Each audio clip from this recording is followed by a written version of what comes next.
pretty good answers, Miss Bersanda.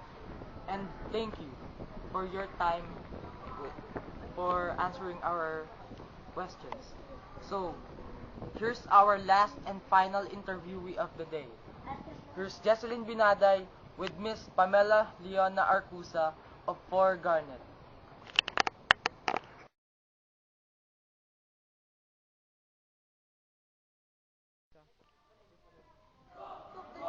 Good afternoon, Miss Pam.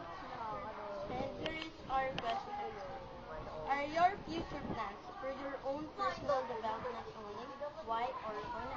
Of course, it's not only for my personal development, but also for my family.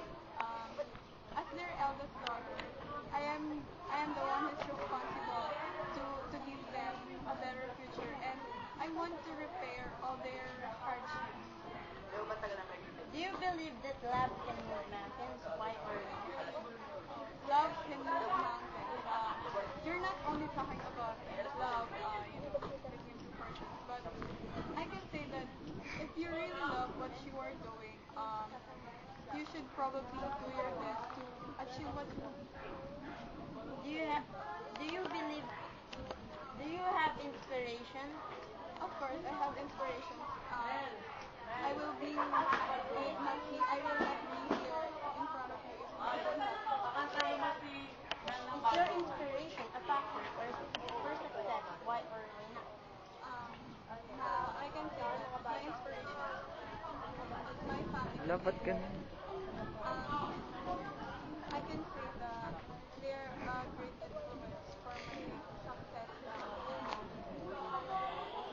I am always thinking of their future when I am struggling. I want to give them a better future. Do you say that schools are smaller teachers in high school? Is this true? Why or not?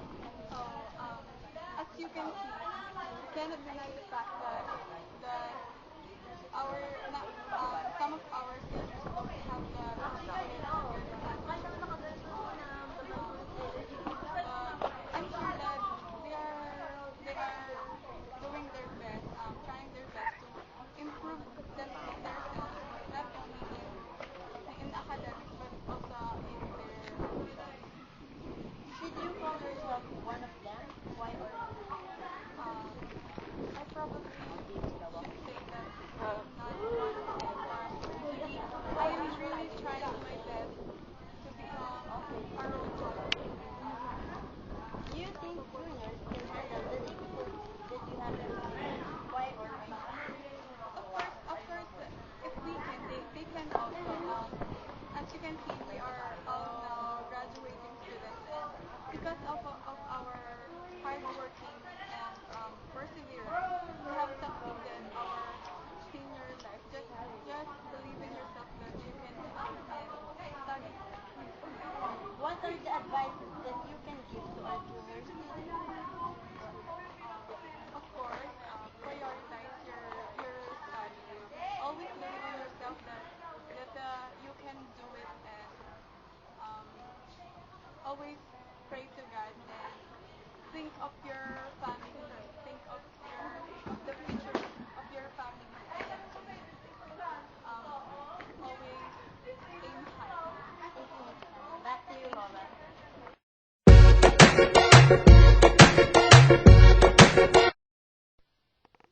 That's all for today, folks. Thank you, viewers. And Thank you, reporters. And thank you, interviewees. Again, my name is Howell Doble, And I'm Darrell Escusa. and this is Hydro Patrol Hydro Patrol Daily. Daily.